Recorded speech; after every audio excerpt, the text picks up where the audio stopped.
We're talking about Reggie Jackson, the newest Piston, playing point guard for Detroit. Played today, 17 points in his debut. Really ugly, erratic, out of control first half, but I think overall showed you a lot and showed you why you can be excited with him. Really is the future point guard, and that's what Stan Van Gundy said after they got him. He told him over the phone, quote, "You're my point guard," and he's talked to reporters and said, "This is a guy we want long term." And that naturally has raised the question, what about Brandon Jennings? This guy was playing great, tore his Achilles. Is he done? Is he gone? And I think, yeah, he's on the way out. I really think so. He's got 1 year left on his contract. He was coming so up. good this year. I know. Might be hard for people to realize, but you don't make this move without that in mind, and Van Gundy has denied that they're going to move on, says it's possible for them to coexist, but you need to really think about this. How can they coexist? Reggie Jackson's a guy that wanted to start. He pouted. He refused to play a game in OKC because he wasn't starting. He wasn't happy.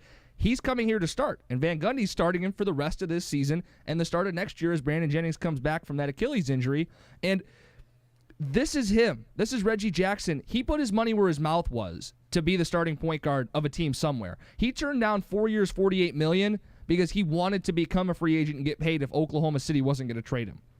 He turned down $12 million a year because he wanted to be a starting point guard, and he wanted to force their hand to trade him so he could start. He forfeited that money.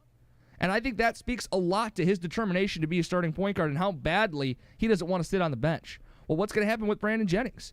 Jennings is an expiring contract next year, and he's a little bit of damaged goods now off the Achilles injury. He might rebound, but who are you going to trade? Reggie Jackson, who you sign to a 3 or 4 year deal, or Jennings, who's got an expiring contract, coming off an injury?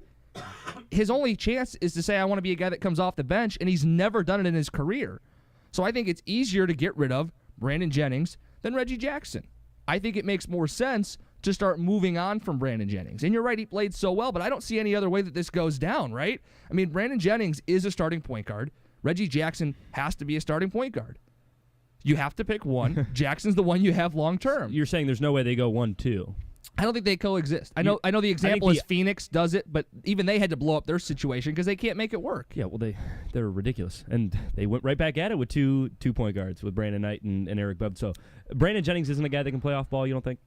I think he's too small. Okay. What about Reggie Jackson at 6'3", bigger body? As a 2 guard? I don't like it. I'm just saying. No. I mean, there are lineups where it could work, but as your everyday starting lineup, it's the same thing you ran into last. Where does KCP play then? Well, then he's your 3. And then where does Jody Meeks play? Well, he's coming off the bench. So, I mean, I think it's too big of a cluster in the backcourt now. I mean, there's a cluster in the front court 6 months ago. Now there's a cluster in the backcourt. No, because Brandon Jennings is going to be let go. Not let go, let go. He'll be traded. They'll move on from Brandon Jennings. I don't know if enough people saw this, but that's the writing on the wall that I took out of this. You don't go get Reggie Jackson and proclaim him my point guard and talk about him as a long-term guy and go, well, yeah, Brandon, I wouldn't say we're getting rid of Brandon. I got to cover my butt here and make sure we can still trade him and make him feel welcome.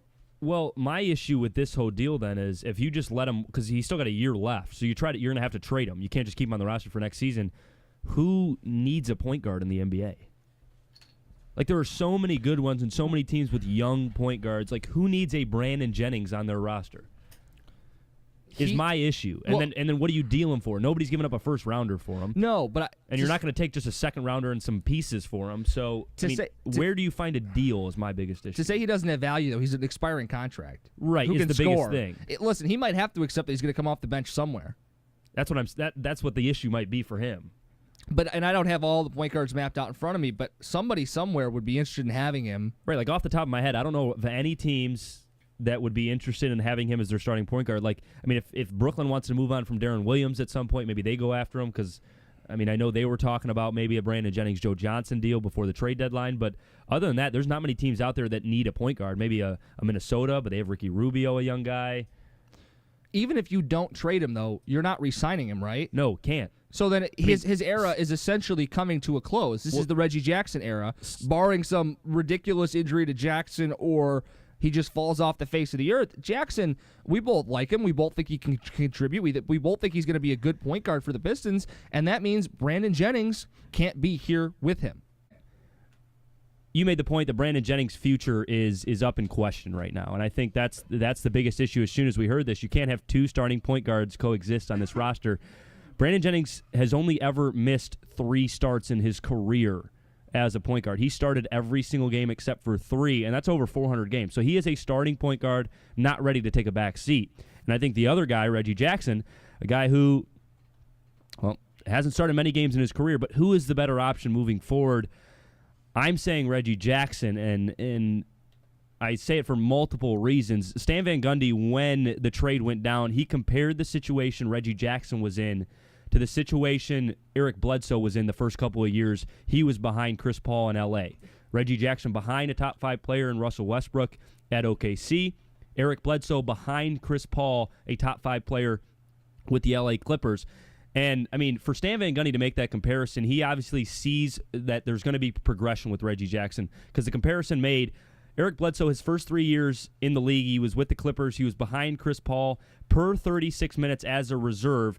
And I think the biggest point you can make of this is not being a steady diet in the starting lineup and not ever getting comfortable with an amount of minutes that you'd like to be comfortable with to have some sort of familiarity on the floor. Bledsoe as a reserve with the LA Clippers, 12 points per 36 minutes, 5.5 rebounds, 5 assists, and 43%. When he went to Phoenix and became a full-time starter, he averaged 7 more points a game per 36. This isn't just based on minutes. This is per 36 minutes, 7 more points a game. A whole half a rebound more and a whole half assist more, and then 4% better from the field goal, from the field. So that's the comparison that Stan Van Gundy made, and I think that's the comparison that maybe we should all make, because Bledsoe, a talented guy out of Kentucky, Reggie Jackson, a talented guy out of Boston College, both were taken in the first round, and I think comparison fits, both behind very good point guards in the league, and then you take a look at what Jennings and Jackson do comparatively and who's the better player. Really about the same player at this point in their career. Jennings per 36 this season, 19, 8, and 3, shooting 40%. Jackson, 16.5, 5.5, 5, and 43%. So really, Jennings averages a little bit more points, a little bit more assists, but he doesn't shoot as well. He doesn't rebound the ball as well. So there's really no difference there. They're about the same player, but here's the biggest difference for me, Jim. Jackson has only started 36 games coming into this year in his entire career. Jennings started 368 games before coming into this season. That's 332 more games. That's 4 whole seasons of starting basketball for Brandon Jennings ahead of Reggie Jackson. Jennings is only 1 year older, but he's realistically 4 years older in terms of experience. So when you take a look at these two players, they're basically the same player right now at their careers, but Jackson is 4 years behind in terms of experience. So when you take a look at the ceiling for these two players, Jackson's is unmeasurable compared to Jennings, and that's why I say moving forward, you go Reggie Jackson.